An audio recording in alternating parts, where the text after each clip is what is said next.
Opa. Bom dia, pessoal. Eu queria falar um pouquinho sobre Python 3 para vocês, já que normalmente quando a gente fala em Python, todo mundo tende a ir para o Python 2.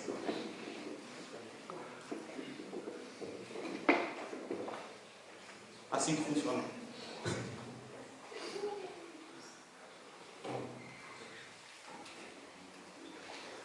Meu nome é Tony, eu sou desenvolvedor web e sysadmin. Atualmente, a parte de Python que eu trabalho é sysadmin, então se alguém trabalhar com web e me fizer algumas perguntas sobre Python com web, talvez eu tenha alguma dificuldade de responder. Eu trabalho na Metrosoft SA, é uma empresa que presta serviço para o setor público. A gente tenta melhorar um pouquinho o que é o SUS hoje no Rio Grande do Sul. E o meu site é bolzano.io, se alguém se interessar, não tem nada lá, mas tá aí. Eu sou organizador do Front-End Santa Maria, que ocorreu agora em junho. Foi o maior evento de front-end aqui do centro do estado. E ano que vem tem de novo. Queria convidar todos vocês para que ano que vem venham ao evento. Foi um evento muito legal.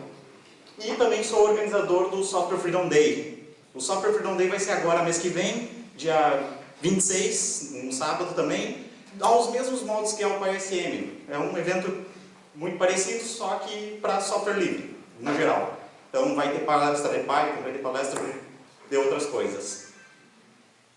Para você se inscrever no Software Freedom Day é só entrar em sfdsn.org.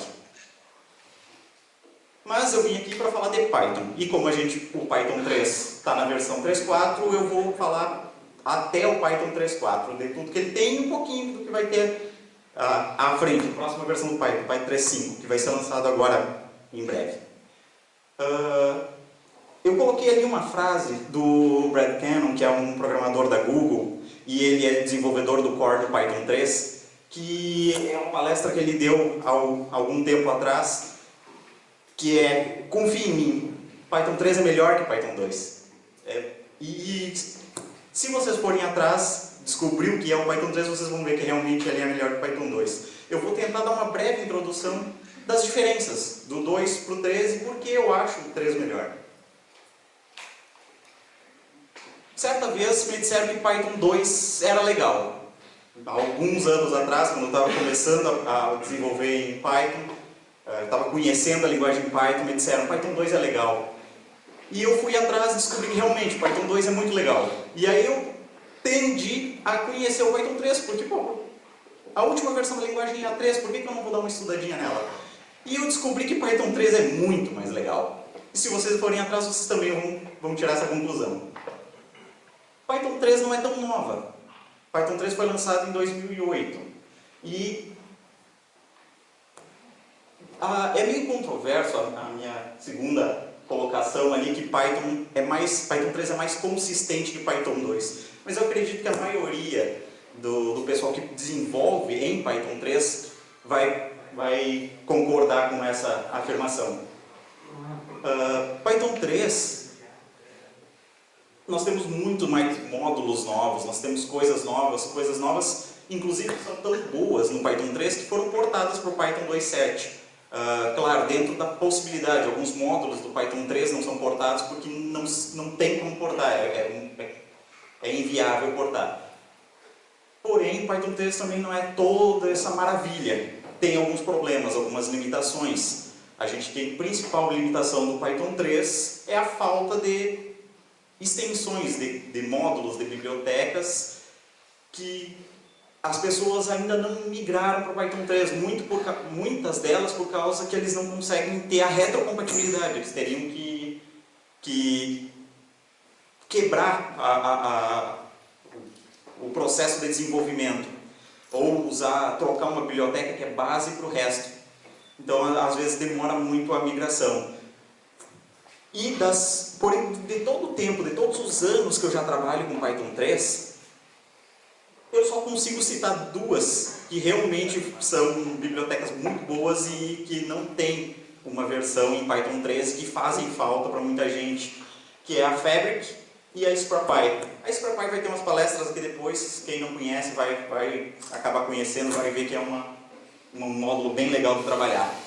Só que O SquarePy em especial até é um dos exemplos que eu queria dar para vocês. Não é culpa do SquarePy, não é culpa da equipe do SquarePy por não querer estar no Python 3. É porque eles dependem do Twisted e o Twisted é muito grande para portar para o Python 3. Ele está em 75% de migração e ainda demora mais um pouquinho para ser migrado, e assim que ele for migrado, consequentemente tudo que depender do Twisted também vai funcionar em Python 3, teoricamente.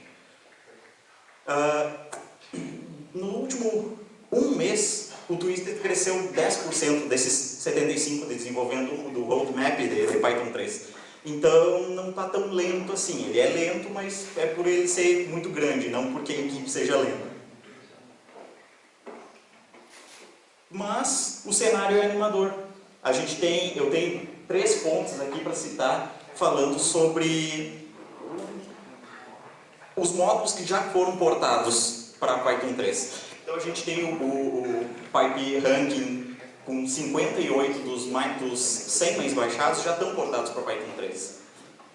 No Python 3 Wall of Superpowers a gente tem 171 de 200 módulos monitorados. Eles não especificam muito bem o motivo deles monitorar esses 200 pacotes só. E no Python 3 Headlines a gente tem dos 304 dos 360 mais populares, dos mais populares no PyP, no repositório.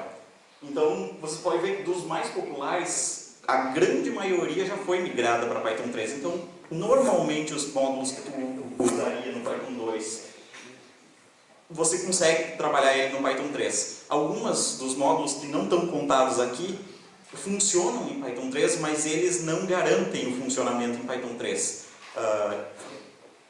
Então, um exemplo mais clássico é o Flask, o módulo para desenvolvimento de aplicações web. Ele funciona muito bem no Python 3, mas a equipe não recomenda o Python 3 para uso. Eu vou falar um pouquinho mais depois, no futuro, comparando com os outros frameworks.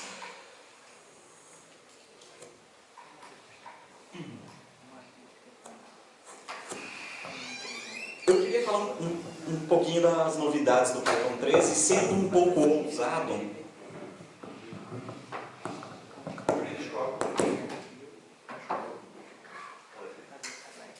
Sendo um pouquinho ousado, eu gostaria de dizer que no Python 3 praticamente tudo é Unicode ou binário. Então, uma frase que eles costumam falar sobre Python 3 é que, em relação ao Python 2, que é para quando tu for estudar Python 3, esqueça tudo que você acha que sabe sobre strings. Então, o que você acha que sabe sobre strings é para te esquecer e começar uma nova leitura sobre Python 3, um novo entendimento sobre Python 3.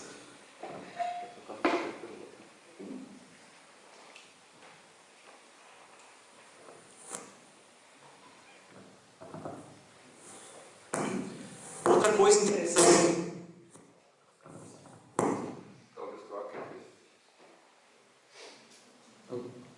Outra coisa interessante do Python 3 são iteradores. Praticamente tudo no Python 3 é iterador em vez de lista. A gente continua tendo a lista no Python 3, porém, todas as funções anteriores que retornavam uma lista não retornam mais lista, elas retornam iteradores. Isso dá uma economia de memória muito grande. Então, a gente tem uma diferença de performance entre Python 2 e Python 3 que hoje é muito pequena mesmo. Em compensação, tu tem um ganho de performance em memória muito grande. Tu tem uma eficiência muito melhor de memória. Pelo fato de tu usar iterador para tudo.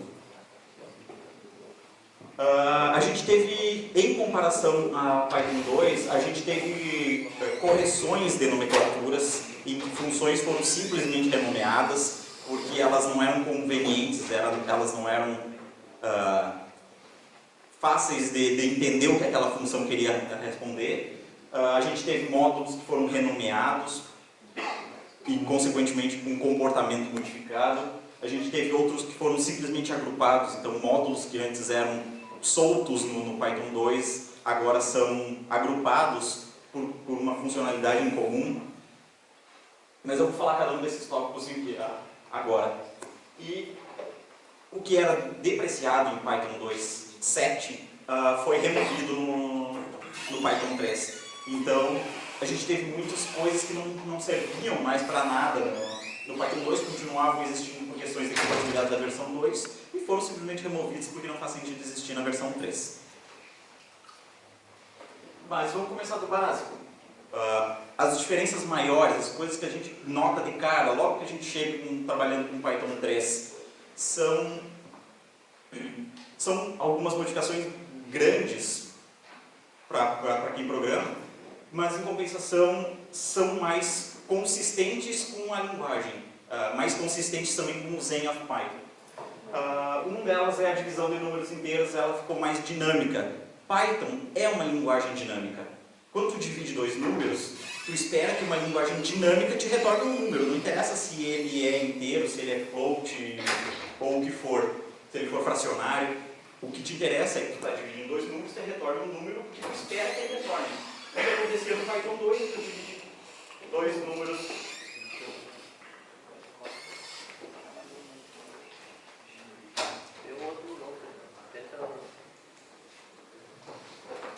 O que acontece no Python 2 é que tu dividia dois números inteiros, ele truncava o teu número fazendo um floor truncava para baixo o teu número. Isso gerava alguns transtornos. Então o cara que programava em Python 2 passa para o Python 3, numa migração de uma aplicação, isso aqui é uma pegadinha. Então quando tu migra de uma aplicação 2 para 3, ou tu tenta migrar um código para 2 para 3, isso aqui pode ser uma baita de uma pegadinha. Mas a gente teve coisas básicas que foram melhoradas, como o desempacotamento. Se tu tentar fazer esse desempacotamento no Python 2, tu não consegue. Tu não consegue pegar o primeiro e o último elemento de uma lista. Teria que fazer isso em duas ações. Então a gente teve alguns detalhes da linguagem mesmo que foram melhoradas. Eu não vou conseguir explicitar todas aqui, porque são muitas, mas as principais. Outras é comparação. Antes, no Python 2, quando tu comparava um inteiro com uma string, ele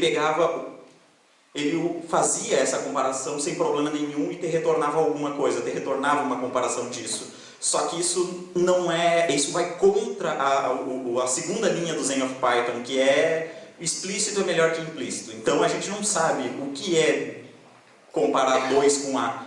Isso retorna o quê? É para ser verdadeiro? É para ser falso? A gente não sabe. Intuitivamente a gente não sabe.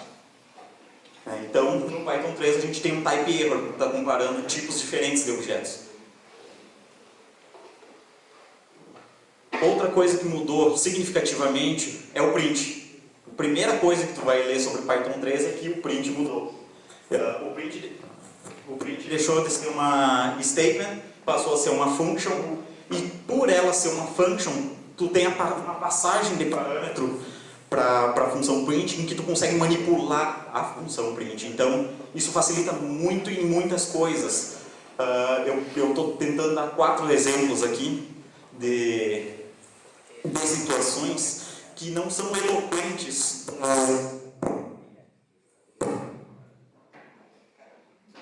Que não são eloquentes no Python 2, mas no Python 3 é muito mais fácil de tu ler o código e entender o que ele representa. Um exemplo é a passagem de parâmetro ali de concatenação, no caso do print. Tu passava implicitamente uma tupla. Tu não coloca os parênteses, mas aquilo vira uma tupla e acaba passando uma tupla pro print. Pior é o join que tu tinha que fazer. Eu queria imprimir com um separador, eu tinha que usar uma terceira função ali para poder fazer o join, para poder imprimir o x e o y, só porque eu precisava separar entre o x e o y com um caractere diferente do padrão. E quando tu quisesse redirecionar o fluxo de uma impressão para um arquivo, no Python 3 ficou muito mais fácil. Tu passa o file e tu diz para onde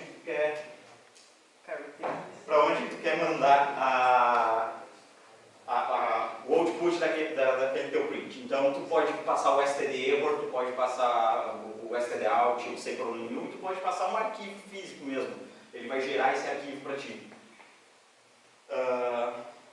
O exec, ele segue o mesmo funcionamento do print, então ele deixou de ser um statement e virou uma function, mas eu não vou entrar em detalhes do exec, mas a ideia é bem similar ao do print. Eu falei de nomenclatura, nós tivemos coisas que foram modificadas no Python 3, mas simplesmente modificado o nome para ficar mais fácil de memorizar, mais fácil, mais eloquente, mais concisa a linguagem. Um delas foi quando tu solicita um input do usuário no terminal, que era, antes a gente chamava de how input, agora o único que existe é o input. Que nem socket server, tkinter, entre outras ali, que foram trocas sutis, mas numa migração isso pode ser um pega-ratão. A gente teve módulos e funções que foram reorganizadas. Então, além de elas terem sido trocadas de nome, elas foram trocadas de comportamento. Um exemplo é o range. O range no Python 2 te retornava uma lista e o xRange te retornava um iterador. No Python 3, tudo é iterador, então só tem o range. Não faz sentido a gente ter duas funções para fazer a mesma qualidade. O unichar e o char viraram o mesmo, porque no Python 3 é tudo Unicode. Não tem diferenciação entre uma string não Unicode e uma Unicode como acontecia no Python 2. O long não existe mais no Python 3. O long é o inteiro é o long. A gente teve modificações de comportamento das funções map filter também para trabalhar com iteradores, então dá um ganho de performance maior. A gente tem outras formas ainda, que eu vou falar mais para frente, do Python 3, de fazer map, que é usando corrotinas. A gente teve módulos que foram simplesmente trocados de lugar, que foi o caso do HTML parser, que ele foi passado para dentro como um submódulo do módulo HTML. E da mesma forma o HTML. Esses dois foram simplesmente deslocados para dentro de um submódulo. Então ficou mais organizado o Python 3. Nós tivemos muitos módulos do Python 3 que foram agrupados. A gente consegue ter um entendimento muito melhor do que significa aquele módulo e por que ele existe. Porque ele existe. Ele é derivado de um submódulo. Ele está dentro de módulo. Aqui eu estou dando descrição só de duas hierarquias de submódulo, mas eles foram colocados em muito mais hierarquias. Então facilitou muito o entendimento de onde vem aquele módulo, por que ele existe.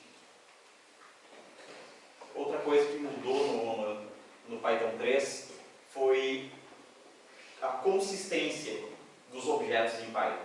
No Python 2 a gente tinha duas formas de declarar uma classe que elas se comportavam de forma diferente. No Python 3, não. No Python 3, tudo que é classe, ela herda do objeto object. Então, não interessa se tu declarou que ela herda ou que ela não herda. No Python 2 já havia uma diferença. Você pode ver ali na linha vermelha, onde a gente dá um type do objeto e ele te dá um retorno diferente. No Python 2 e no Python 3. Onde tu esperaria que ele tivesse o comportamento do Python 3. Que no Python 2 só é através do new style que eles chamam. É chamado de new style, novo estilo de especificação de classe. Que na verdade foi uma coisa que foi portada do 3 para o 2. A forma de trabalhar com exceções no Python 3 mudou. E mudou para melhor. Para muito melhor, na verdade. Porque no Python 2, eu coloquei ali embaixo uma observaçãozinha. No Python 2, se tu tinha uma exceção causada por outra exceção, ou seja, tu estivesse encapsulando uma exceção, que acontece em muitos frameworks, por exemplo, tu simplesmente perdia o stack trace. Tu perdia da onde tinha surgido a exceção original. No Python 3 não, ele lança aquela mensagem e te coloca os dois stack trace. A gente teve a forma de declarar também no Python 3, ficou mais concisa, ela ficou mais fácil de entender Python 3.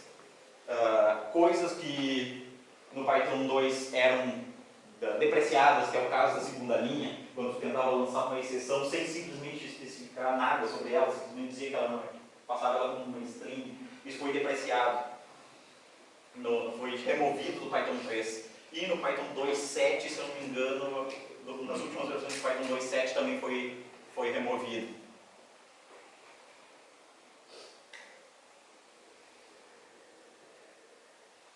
O try except também mudou, então é exatamente a segunda linha do Zen of Python, que é explícito é melhor que implícito.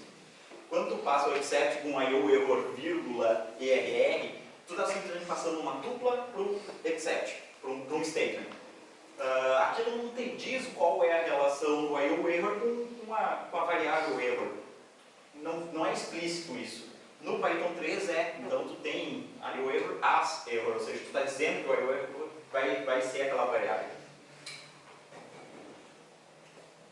O que eu queria falar era dos novos módulos do Python 3. Essa é a parte mais legal do Python 3. Então a gente tem módulos muito importantes que te dão uma performance quando tu está desenvolvendo uma aplicação muito acima do que tu teria se tu desenvolvesse de outra forma, ou tendo às vezes que usar uma biblioteca de terceiro como é a Twister para fazer programação paralela ou tentar fazer uma programação paralela. No Python 3.2, que teve uma inclusão importante, que foi a concurrent.futures, tu consegue, de uma forma muito simples, com esse módulo, lançar funções paralelas. Tu consegue fazer um map, onde tu define que ele vai processar de 300 em 300 objetos. Então, isso facilita muito quando tu tem um iterador grande, quando tu tem uma lista muito grande de objetos a trabalhar e tu quer converter elas em alguma outra coisa, tu consegue passar um pool e ele vai usar todos os processadores que tu tiver na tua máquina. A gente sabe que trabalhar com multiprocessadores, no Python é uma coisa bem complicadinha. O Python 3 facilitou razoavelmente esse trabalho. No Python 3.4 a gente teve alguns módulos que são muito legais, que eu quis citar aqui, mas tem muitos outros. A gente tem muito mais do que isso que eu citei. Eu citei só os mais legais.